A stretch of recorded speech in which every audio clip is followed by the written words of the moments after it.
இன்னைக்கு காலகட்டத்தில நெறைய பேர் படிச்சுட்டாங்க. படிச்சதன் காரணமா என்ன சொல்லுவாங்க, பிள்ளைங்க கொஞ்சம் ரக்கடா இருந்துச்சு அப்படின்னா, இந்த பிள்ளை கொஞ்சம் ரக்கடா இருக்குது. இந்த பிள்ளை சாக்லேட் கேர்ள் அப்படிலாம் சொல்லுவாங்க. ஆனா, அன்னைய காலகட்டங்கள்ல நாங்கலாம் சின்ன பிள்ளைங்களா இருக்கும்போது என்ன சொல்லுவாங்கன்னா, பிள்ளைங்க கொஞ்சம் ஒரு ரக்கடா இருந்துச்சு அப்படின்னா என்ன சொல்லுவாங்க, ரக்கடுன்னுலாம் சொல்லத் தெரியாது. "உனக்கு என்ன பூலாந்தேவின்னு நெனப்பா மனசுல? நீ என்ன அவ்வளோ துணிச்சலான ஆளா?" அப்படி இப்படின்னு சொல்லி திட்டுவாங்க.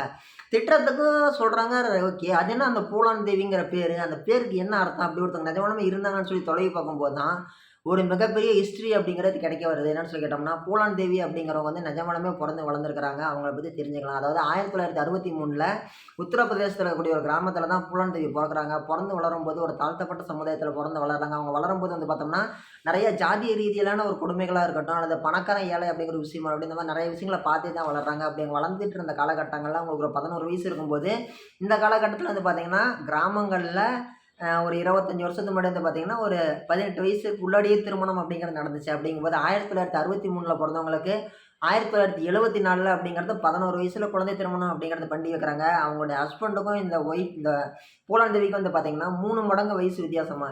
இவங்களுக்கு 11 வயசா, அந்த ஆளுக்கு 40 வயசுன்னு கணக்கு வச்சுக்கோங்களேன். அந்த ஒரு ஏஜ் டிஃபரன்ஸ்ல இவங்க இருக்கிற கிராமத்துல இருந்து கொஞ்சம் தூரம் ஒரு 2 கிராமம், 3 கிராமம் தள்ளி இருக்கக்கூடிய கிராமத்துக்கு கல்யாணம் பண்ணி குடுக்குறாங்க. அப்படி கல்யாணம் பண்ணிட்டு போன ஆளு ரொம்ப ரொம்ப கொடுமை பண்ணியிருக்கிறாரு. இந்த வீட்டு வேலைய செய், அத செய், இத செய்ன்னு சொல்லி கொடுமை பண்ணியிருக்கிறாரு. அவங்களுக்கு அங்க இருக்கவே புடிக்கல. அப்படி இருந்த காலகட்டங்கள்ல அவங்க அம்மாவுக்கு உடம்பு சரியில்லன்னு சொல்லி வேற ஒருத்தர் மூலியமா தகவல் தெரிய வருது பூலாந்தேவிக்கு. பூலாந்தேவி என்ன பண்றாங்க, நான் இங்கேருந்து எங்க அம்மா வீட்டுக்கு போணும். எங்க அம்மாவுக்கு உடம்பு சரியில்லன்னு சொல்லி என் ஹஸ்பண்ட் கிட்ட கேட்குறாங்க. இன்னைக்கு இருந்த மாரி இருந்துச்சு அப்படின்னா, இன்னைக்கு நிலைமையே வேற. அன்னைக்கு காலகட்டங்கள்ல ஹஸ்பண்ட் கிட்ட ரிக்வெஸ்ட்டே வைக்கிறாங்க. ஹஸ்பண்ட் என்ன பண்றாரு, அந்த ரிக்வெஸ்ட்ட வந்து அவாய்ட் பண்ணிடுறாரு. அதெல்லாம் அப்புறமேட்டு போய்க்கலாம். அதெல்லாம் ஒண்ணும் முக்கியம் இல்ல. உங்க அம்மா தான் இப்ப முக்கியமா போய் வேலைய பாருன்னு சொல்லி தவிர்த்துடுறாரு. இதுல கோவம் அடைஞ்ச பூலாந்தேவி என்ன பண்றாங்க, புருஷன்ட்ட சொல்லாம சண்டை அது சின்ன வயசு தானே 11 வயசுங்கிறது என்ன போயிட்ட குழந்தை தான அது. அது என்ன பண்ணுது, வூட்டுக்காரனுக்கு தெரியும், ஹஸ்பண்டுக்கு தெரியாம வீட்ட விட்டு ஒடியாருது. அம்மாவ பார்க்கலான்னு சொல்லிட்டு. வூட்டுக்கு வந்த உடனே அவைங்க அப்பா என்ன பண்றாரு, புருஷன் இல்லாம நீ எப்படி தனியா வரலான்னு சொல்லிட்டு, திருப்பி அனுப்பி விட்டுறாரு அவங்க அம்மாவ பார்க்க விடாம. ஸோ, ஒரு பக்கம் ஹஸ்பண்ட், ஒரு பக்கம் அப்பா. இவங்க 2 பேருமே ரொம்பவுமே ஒரு மூர்க்கத்தனமா, ஒரு அடிப்படை அறிவு, புரிதல் இல்லாம நடந்துட்டது காரணமா, இவங்க என்ன பண்றாங்க, நாடோடி மாரி திரிய வேண்டிய சூழ்நிலைக்கு உள்ளாக்கப்படுறாங்க. சூழ்நிலைக்கு உள்ளாக்கப்படும்போது, ஒரு கொள்ளை கூட்டத்தில வந்து இவங்க போய் சேர்றாங்க.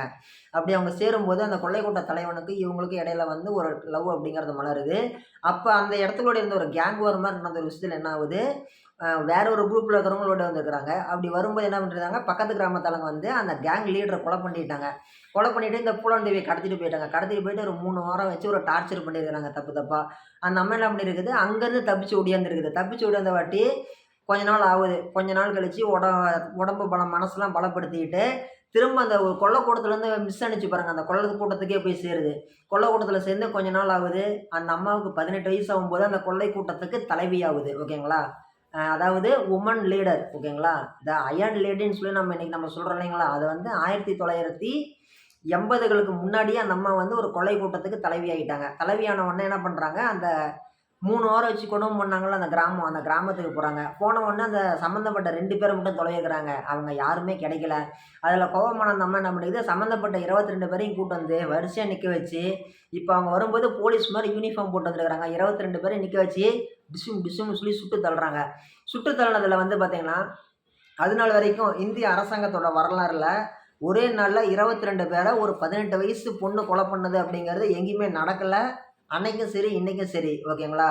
அந்த விஷயம் நடந்த உடனே என்ன ஆயிருக்குது, அதுநாள் வரைக்கும் உத்தரப்பிரதேசத்தில முக்கியமான வாண்டட் கிரிமினல்னு சொல்லி ஒரு 100 பேர் எடுத்து வச்சிருக்காங்க அந்த கவர்மெண்ட். ஓகேங்களா? அதுல ஒரே நாள்ல ஃபர்ஸ்ட் இடத்துக்கு இந்த அம்மா வந்திருக்காங்க. 18 வயசு இருந்த பூலான் தேவி. அவைங்க வந்த உடனே அவங்கள பயங்கரமான அளவு வந்து எல்லாருமே என்ன பண்றாங்க, இவங்க இந்த மாரி பண்ணிறக்கூடாது, விடக்கூடாது. இவங்கள புடிச்ச உடனே இவங்கள புடிச்சு குடுத்தா தலைக்கு 10,000 குடுக்குறோம். ஆய், ஊய், டாய், டூயின்னு எல்லாம் அனவுன்ஸ்மென்ட்லாம் பண்ணியிருக்கிறாங்க. இந்த அம்மாவுக்கு பூலான் தேவி அவர்களுக்கு ஏழைகளோட சப்போர்ட் இருந்தனால இந்த அம்மாவ யாருமே எதுவுமே பண்ண முடியல. யாருமே நெருங்க முடியல. ஓகேங்களா? இந்த பூலான் தேவி அம்மா வந்து பார்த்தீங்கன்னா, ரொம்ப ஒரு அமைதியான முறையில வாழ்ந்துட்டு இருந்திருக்கிறாங்க. ஒரு காலகட்டங்கள்ல இந்திரா காந்தி அம்மாவோட பீரியட்ல என்ன இருக்குது, இந்த மாரி நீங்க வந்து சரண்டர் ஆகணும்னு சொல்லி அனவுன்ஸ்மென்ட் குடுத்துருக்காங்க. இந்திரா காந்தி பிரதமரா இருந்த காலகட்டங்கள்ல. உடனே பூலான் தேவி வந்து பதில் குடுக்குறாங்க.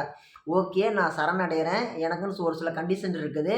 என் கூட இருக்கக்கூடிய ஆளுங்க யாருக்குமே மரண தண்டனை குடுக்கக்கூடாது. எனக்கும் குடுக்கக்கூடாது.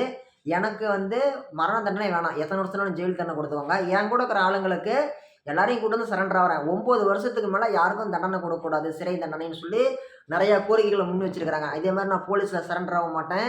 பொதுமக்கள் முன்னிலையில தான் நான் வந்து சரண்டர் ஆவேன். அங்க வந்து மகாத்மா காந்தியோட ஃபோட்டோ இருக்கணும் அப்படின்னு சொல்லிட்டு நெறைய கண்டிஷன்ஸ் வைக்கிறாங்க. மீடியா முன்னாடி தான் சரண்டர் ஆவேன் காட்டுக்குள்ளாடியிருந்து வந்துன்ட்டு. இதெல்லாம் கேட்டவுடனே இந்திரா காந்தி அம்மா ஒத்துக்கிறாங்க. கிட்டத்தட்ட அன்னைய காலகட்டங்கள்ல ஒரு 10,000 பீப்பிள் பக்கம் 10,000 மக்கள் பக்கமா வந்து ஒண்ணு சேர்ந்திருக்கிறாங்களாம். இவங்க பூலாந்தேவி அவர்கள் வந்து 22 பேர கொலை பண்ணியிருக்கிறாங்க. நெறைய விஷயங்கள்லாம் தாண்டி அவங்க வந்து ஒரு லேடி ராபின் ஹுட். அவங்க வந்து நெறைய விஷயங்கள் வந்து ஒரு பெண் துணிச்சலா இந்த அளவுக்கு பண்ணிக்கிறாங்கன்னு சொல்லி அவங்கள வந்து ஒரு ஹீரோயினா தான் எல்லாருமே பார்த்துருக்காங்க. ஓகேங்களா? இப்படி வந்து இருக்கும்போது அவங்க வந்து போறாங்க. ஜெயிலுக்குள்ள போறாங்க. தண்டனை காலம் முடிஞ்சு வெளியில வராங்க. வெளியில வந்தோனே அவங்களுக்கான ஒரு பிராண்ட் இமேஜ் அப்படிங்கிறது மிகப்பெரிய அளவுல பிரம்மாண்டமா இருந்திருக்குது. அதாவது வந்து பார்த்தீங்கன்னா, நம்ம நெல்சன் மண்டேலா அவர்கள் எப்படி வாழ்நாள்ல அதிக நாள் சிறைச்சாலையில இருந்துட்டு வந்திருக்கிறார் நெல்சன் மண்டேலா அவர்கள். ஓகேங்களா? அதே மாரி வந்து இந்த அம்மா சிறைச்சாலையில 10 வருஷம் இருந்துட்டு வெளியில வந்தோனே, அவரோட கதை வேற, இந்த அம்மாவோட கதை வேற. அவருக்கு எப்படி சிறைச்சாலைக்கு போயிட்டு வந்தவாட்டி இருக்குதோ, அதே மாரி இந்த அம்மாவுக்கு இருந்துச்சு.